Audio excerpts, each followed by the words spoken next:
दोस्तों एवरीवन, कैसे हैं आप सभी। राधे राधे आप सभी को और जन्माष्टमी के पावन पर्व की आप सभी को हार्दिक शुभकामनाएं। आज मैं आपको दिखाने वाली हूं और बताने पे वाली हूं कि मैं रात्रि के समय लड्डू गोपाल की पूजा अर्चना कैसे करती हूं और कैसे करती हूं मैं डेकोरेशन और क्या क्या सामग्री मैं पूजा अर्चना में रखती हूँ अपने हिसाब से। तो चलिए चलते हैं जानकारी की ओर। तो सबसे पहले मैंने यहाँ पे आप देख रहे हैं कि मैंने अपने हाथों में ले लिए हैं चावल, और चावल से मैं बनाऊंगी यहाँ चौकी पर अष्टदल कमल, क्योंकि मैं यहाँ पर कलश की स्थापना करूंगी, जिससे मैं चंद्रमा को अर्घ देकर अपना व्रत पारायण करूंगी रात्रि के समय जब भगवान श्री कृष्ण का जन्म होगा।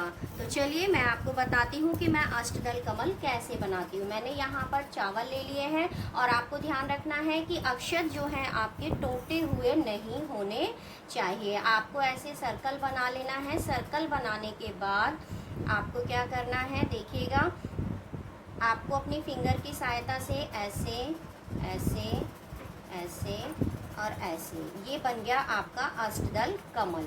इस तरीके से आपको अष्टदल कमल बना लेना है और चावल आपके टूटे हुए ना हो, ये आपको ध्यान रखना है। अब इसके ऊपर मैं रखूँगी अपना कलश।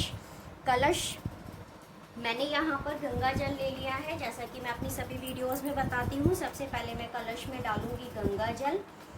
गंगा जल डाल दिया मैंने और फिर मैं इसको भरूँगी पानी से। ये मैंने यहाँ पे शुद्ध पानी ले रखा है, ऐसे पानी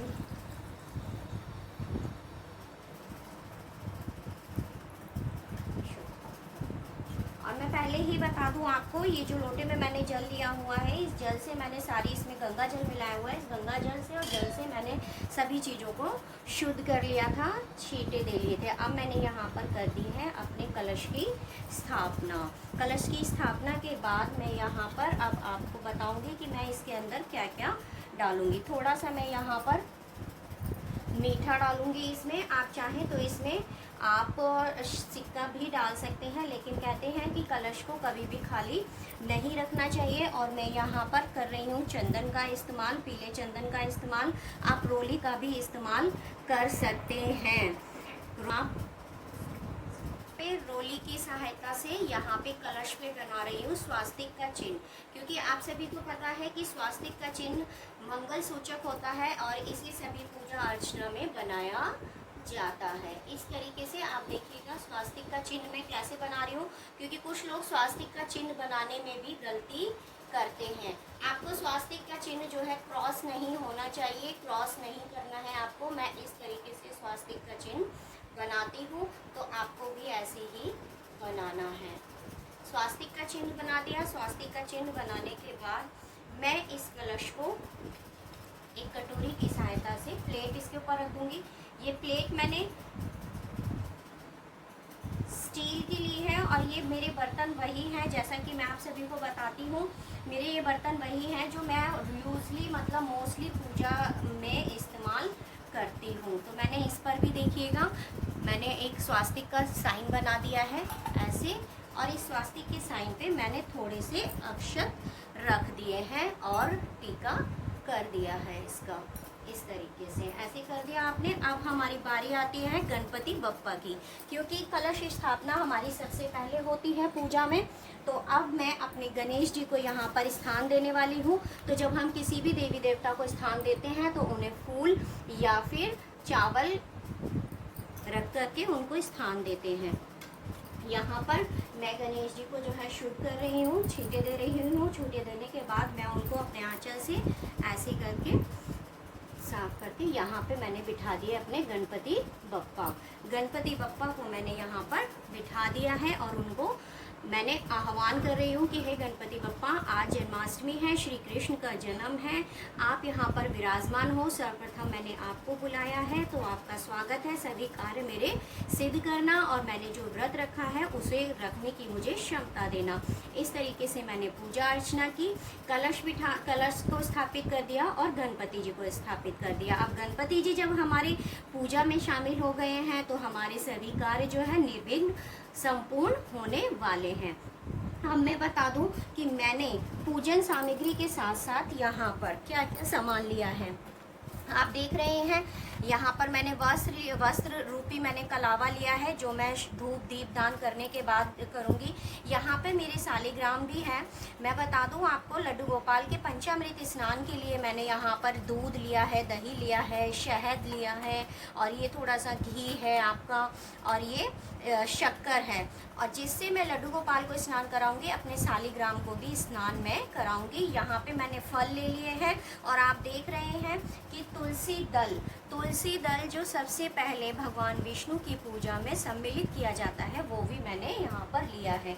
ये मैंने पंजीरी का प्रसाद बनाया है। ये मेरा पंचामृत प्रसाद है, जिसमें मैंने तुलसी दल अर्पित किए हैं। देखिएगा, सबसे पहले मैंने यहाँ पे प्रसाद भी है, और एक और चीज़ बता दूँ, देखिएगा मैंने खीरा लिया है डंठल वाला, जिसमें डंठल लगा हुआ है, क्योंकि कहते हैं कि श्री कृष्ण का जन्म जो है डंठल वाले खीरे से कराया जाता है, और वो भी मैं बताऊंगी कि इसे कैसे कराया जाता है। ध्यान रखिएगा, जब हम श्री कृष्ण का जन्म कराएंगे खीरे से, तो जब खीरे को डंठल की साइड से काटेंगे तो सिक्के की सहायता से काटना है हमें। मैंने एक सिक्का भी लिया है, उस सिक्के से मैं इसको कट करके, तब भगवान श्री कृष्ण का रात को 12 बजे जन्म होता है, तो मैं इसे कट करूँगी। यहाँ पे मैंने ये जोत के लिए मैंने यहाँ पर घी बना कर के रख लिया है, ये धूप बना कर रख ली है, मैंने पीला चंदन ले लिया है, और ये अक्षत मैंने अष्टदल कमल बनाने के लिए थे, और ये लोटे में मैं जल भर के रखूँगी, जिससे कि मैं भगवान को जो मैं भोग अर्पित करूँगी, वो मैं यहाँ पर इसको भर के रखूँगी। ये मैंने भर दिया है यहाँ पर ऐसे। और ये मेरे फूल जो मेरे बगीचे से मुझे मिलते हैं, एक छोटी सी फुलवारी है, आप लोगों की कृपा से मैं अपने बगीचे के फूलों से ही भगवान का श्रृंगार करती हूँ, भगवान को अर्पित करती हूँ। ये मेरी सारी सामग्री, गंगा जल का उपयोग मैंने बता दिया है। बिना गंगा जल के कोई भी कार्य जो है आपका संपूर्ण नहीं होता, क्योंकि शुद्ध करने के लिए हमें सबसे पहले गंगा जल ज़रूरी होता है। ये मेरे लड्डू गोपाल के वस्त्र हैं, यहाँ पर लड्डू गोपाल का श्रृंगार का सामान है। ये सारी चीज़ें मैं पूजन सामग्री में आपको दिखाने वाली हूँ। और अब हम चलते हैं कि मैं अपने लड्डू गोपाल को पंचामृत स्नान कैसे कराती हूँ। अब मैं यहाँ पर अपने लड्डू गोपाल को इस पंचामृत स्नान कराने वाली हूँ। तो सबसे पहले ये जो मैंने पात्र लिया है, इसको मैंने छींटे देकर के शुद्ध कर लिया है। शुद्ध करने के बाद मैंने इस पात्र में जो है स्वास्तिक का साइन बना लिया है। साइन आपको पता है कि क्रॉस नहीं होना चाहिए, ऐसे मैंने यहाँ पे स्वास्तिक का साइन बना लिया ऐसे। और यहाँ पे मैंने एक तुलसी दल जो है अर्पित कर दिया। इसके ऊपर मैं बिठाऊंगी अपने छोटे से लड्डू गोपाल को। ये मेरे छोटे से लड्डू गोपाल। मेरे पास एक और बड़े लड्डू गोपाल भी हैं, जिनको मैंने नाम दिया है बलराम और श्री कृष्ण। बलराम और श्री कृष्ण मैं इनको नाम देती हूँ इस तरीके से। तो मैंने यहाँ पर अपने दोनों लड्डू गोपाल को बिठा दिया है। मैं अपने दोनों लड्डू गोपाल को एक साथ पंचामृत स्नान कराती हूँ। तो देखिएगा, सबसे पहले पंचामृत स्नान कराने के लिए आपको क्या करना है, दूध लेना है। दूध लेने से पहले आपको शुद्ध जल से इन्हें स्नान कराना है। शुद्ध जल से स्नान कराइएगा आप इस तरीके से। फिर आपको कच्चे दूध से इन्हें स्नान कराना है। जय श्री राधे, जय श्री राधे। ओम नमो भगवते वासुदेवाय नमः। ओम नमो भगवते वासुदेवाय नमः। ओम नमो भगवते वासुदेवाय नमः। ओम नमो भगवते वासुदेवाय नमः।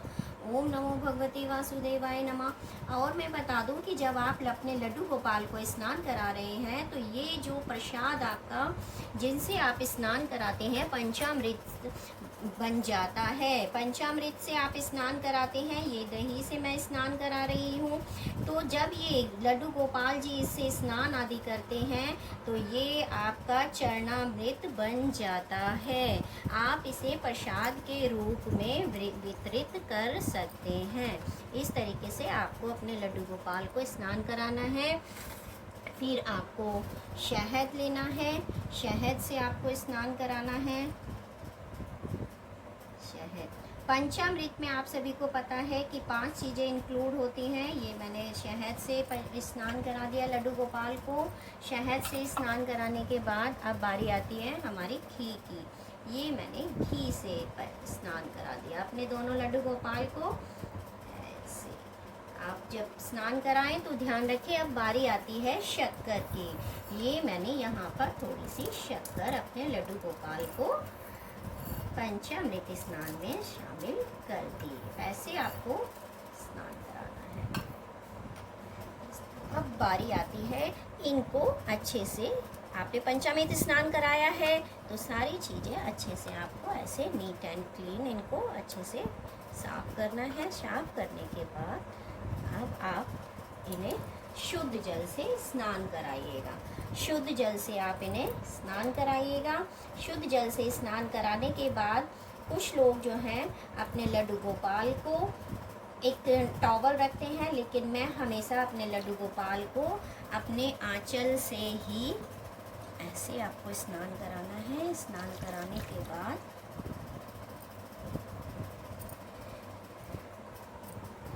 ये मैं अपने आंचल में अपने लड्डू गोपाल को रख लेती हूँ और इस तरीके से उनको धीरे धीरे करके, क्योंकि जिस तरह हम अपने बच्चे का ध्यान रखते हैं, क्योंकि हम श्री कृष्ण का बाल रूप में सेवा अर्चना करते हैं यहाँ पर, तो उनका ध्यान रखना है कि उनको किसी भी प्रकार की कोई चोट ना पहुँचे, किसी भी प्रकार की उन्हें कोई पीड़ा ना हो। तो इस तरीके से मैं अपने आंचल से ही इनको ऐसे, क्योंकि हम जब अपने बच्चे की केयर करते हैं तो हम क्या करते हैं, हम कपड़ा नहीं ढूंढते हैं ना, तो ऐसे इस तरीके से। तो सबसे पहले मैं अपने लड्डू गोपाल को ऐसे मैंने साफ कर दिया। इनको मैंने यहाँ पर इस दूसरे पात्र में ऐसे बिठा दिया। बिठाने के बाद मैंने अपने बड़े लड्डू गोपाल लिए। बड़े लड्डू गोपाल को इस तरीके से ऐसे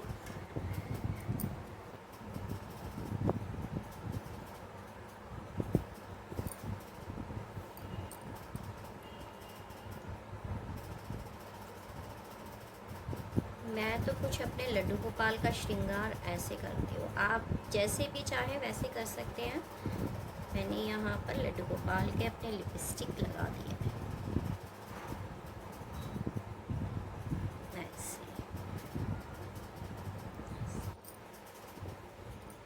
ऐसे। फिर उनके बाद मैं इनको पहनाऊंगी वस्त्र। मेरे लड्डू गोपाल हो गए हैं तैयार। कुछ इस तरीके से मैं तैयार करती हूँ पंचामृत स्नान कराने के बाद। अब मैं दे दूँगी इनको स्थान। मैंने अपने छोटे लड्डू गोपाल पहले तैयार कर दिए थे, अब मैं इनको यहाँ पर बिठा दूँगी। मेरे लड्डू गोपाल का ऐसे ऐसे इस तरीके से ऐसे। ये मेरे छोटे लड्डू गोपाल हैं, आप देख सकते हैं। इसकी आवाज़ आ गई होगी। मैंने इस तरीके से अपने लड्डू गोपाल का श्रृंगार करके और कर दिया है रेडी। ये मेरे दोनों लड्डू गोपाल राम और बलराम। इस तरीके से मैंने दोनों को रेडी कर दिया। अब हम इनकी करेंगे पूजा अर्चना और आरती। तो अब मैंने यहाँ पर अब मैं यहाँ पर करने वाली हूँ धूप दीप दान।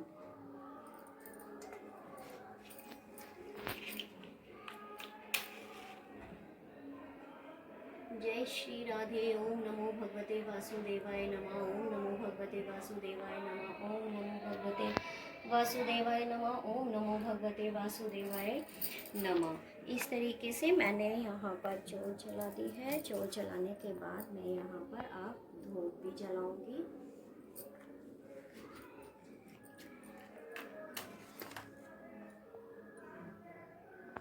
ओम नमो भगवते वासुदेवाय नमः। राधे राधे। ओम नमो भगवते वासुदेवाय नमः। ओम नमो भगवते वासुदेवाय नमः।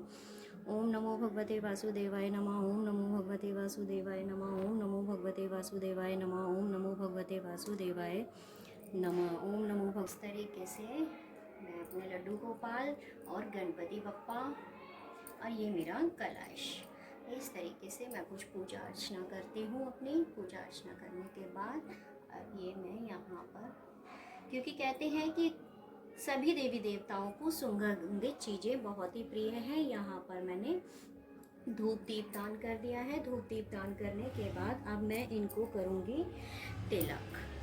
तो सबसे पहले तिलक करूँगी मैं अपने कलश को तिलक कर दिया मैंने यहाँ पर। कलश को तिलक करने के बाद हम करेंगे अपने गणपति बप्पा का, और फिर बारी आएगी हमारी ज्योति की। ज्योत को भी मैंने तिलक लगा दिया यहाँ पर। ज्योत को तिलक लगाने के बाद यहाँ पे मैं अपने लड्डू गोपाल का भी टीका करूँगी, दोनों का, राम बलराम का। जो सालिग्राम है, ये जो मैंने पंचामृत बना के रखा हुआ था, इनसे मैं अपने सालिग्राम को पंचामृत स्नान कराऊंगी ऐसे, और फिर इन्हें शुद्ध जल से स्नान कराऊंगी, शुद्ध जल से।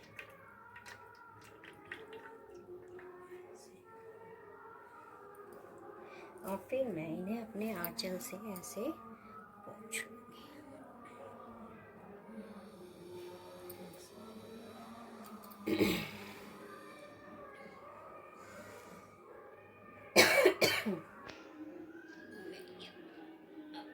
सालिग्राम को, इनको भी मैं टीका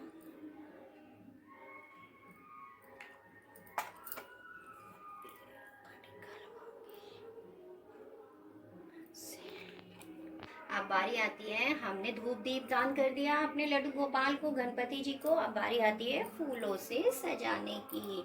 तो मेरे पास यहाँ पर कुछ कन्नेर के फूल थे, तो मैंने कन्नेर के फूल ले लिए हैं। तो सबसे पहले मैंने अपने गणपति जी को अर्पित किए हैं।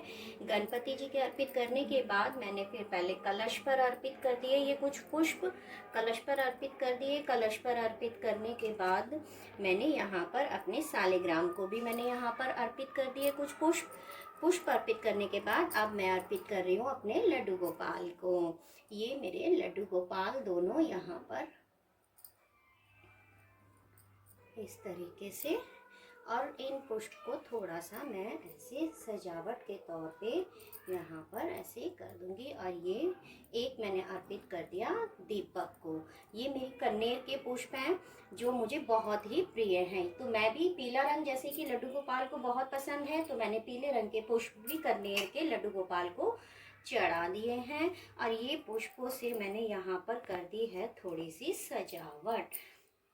मैं बता दूं, ये जो पुष्प है ये सारे मेरी ऊपर एक छोटी सी बगिया है जिसकी देखरेख मैं बहुत ही ध्यान से करती हूँ। तो इस तरीके से ये कुछ पुष्प बच गए हैं, इनको हम पूजा में इस्तेमाल करेंगे बाद में। इस तरीके से मैंने यहाँ पर ये कर दिया। मैंने लड्डू गोपाल के लिए माखन, मिश्री और पंचमेवे का प्रसाद, भोग उनका। भोग के साथ आप ध्यान रखिएगा कि आपको जो है पानी ज़रूर रखना है भगवान के लिए। और सभी प्रसाद में आपको, ये आपका पंचामृत प्रसाद है भगवान के लिए, भोग के लिए पंजीरी का प्रसाद, और ये पंचामृत प्रसाद आपका जो मैंने बनाया था, ये सारी चीज़ें। और ये मेरे फल भगवान को समर्पित कर दिए मैंने। इतना करने के बाद आपको क्या करना है, लड्डू गोपाल को एक तुलसी दल जरूर समर्पित करना है आपको। मैं बता दूं, तो लड्डू गोपाल की पूजा अर्चना, कहते हैं कि आप 56 भोग लगाइए या मत लगाइए, लड्डू गोपाल को अगर आपने तुलसी दल अर्पित कर दिया तो आपकी पूजा संपूर्ण हो गई। इस तरीके से आपको भोग लगाना है। एक चीज़ मैं आपको बता दूं कि ये जो खीरा है, इसको इस तरीके से सिक्के की सहायता से डंठल की तरफ से ऐसे आपको कट करना है, ऐसे ऐसे ऐसे, और इस तरीके से ये आपको ऐसे कर देना है। इस सिक्के को आप अपने पास रख सकते हैं अपने खजाने में, और ये इस तरीके से लड्डू गोपाल का आपका जन्म हो जाता है। ऐसे करके आपको इसको यहाँ पे ऐसे रख देना है, और पूजा अर्चना हाथ जोड़ के करनी है। कहना है कि हे लड्डू गोपाल, हे श्री कृष्ण, अगर आपकी पूजा अर्चना में कोई भूल हो गई हो, आपका व्रत करने में मुझसे कोई गलती हो गई हो, जाने अनजाने में कोई क्षमा हो गई हो, तो प्रभु मुझे क्षमा करना। मैंने जो आपको अर्पित किया है ये सब आपका दिया हुआ है और आप ही को अर्पित कर दिया है। आप मेरे इस भाव को और इस प्रसाद को सम्मान पूर्वक, प्रेम पूर्वक आप इसे अपने ग्रहण करें। जय कृष्ण, राधे राधे। इतनी प्रार्थना करनी है आपको। प्रार्थना करने के बाद आपको इनकी आरती करनी है। आरती करने के बाद फिर आपको ये जो लोटे का जल है इसे आप चंद्रमा को अर्घ दे करके अपना व्रत जो है पारायण करेंगे। कुछ इस तरीके से मैं करती हूँ अपनी जन्माष्टमी की पूजा अर्चना। फिर जब आप व्रत पारायण करके आते हैं तो श्री कृष्ण भगवान को, क्योंकि आज होता है इनका जन्मदिन, तो और इनका जन्म, तो हम क्या करते हैं, जब आप व्रत पारायण मतलब लोटे का जो जल है चंद्रमा को अर्घ दे लेते हैं, उसके बाद ये जो सामग्री जितनी भी भगवान को भोग के रूप में आपने अर्पित की है, इस सामग्री को आप जो है प्रसाद के रूप में वितरित कीजिएगा अपने परिवार जनों में। कुछ लोग इस व्रत का जो पारायण है वो अन्न खाकर करते हैं, तो आप भी 12 बजे रात्रि के बाद अन्न का भोजन कर सकते हैं। और अगर आप अन्न नहीं खा सकते हैं तो फलाहार ही खाकर आप कर सकते हैं। धनिये की पंजीरी का प्रसाद आप व्रत में खा सकते हैं।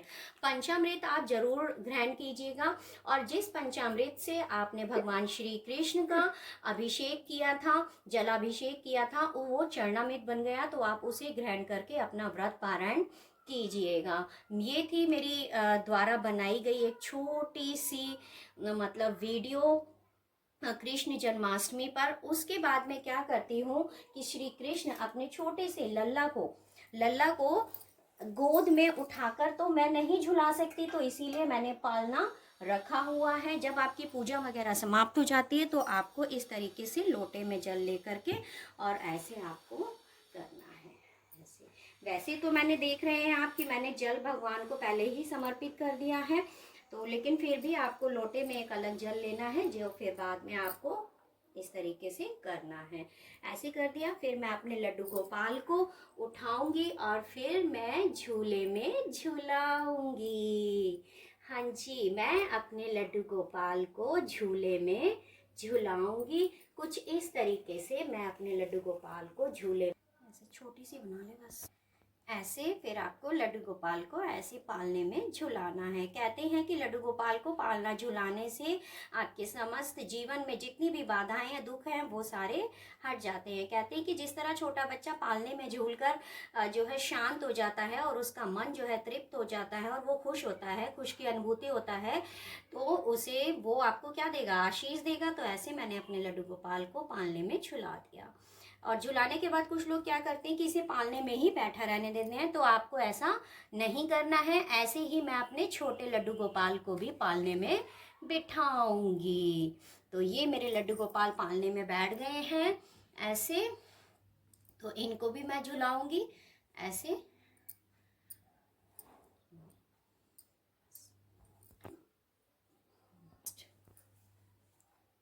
जय माता दी। इस तरीके से मैंने अपने लड्डू गोपाल को पालने में झुलाया, पूजा अर्चना की, जन्म मैंने करवाया खीरे से।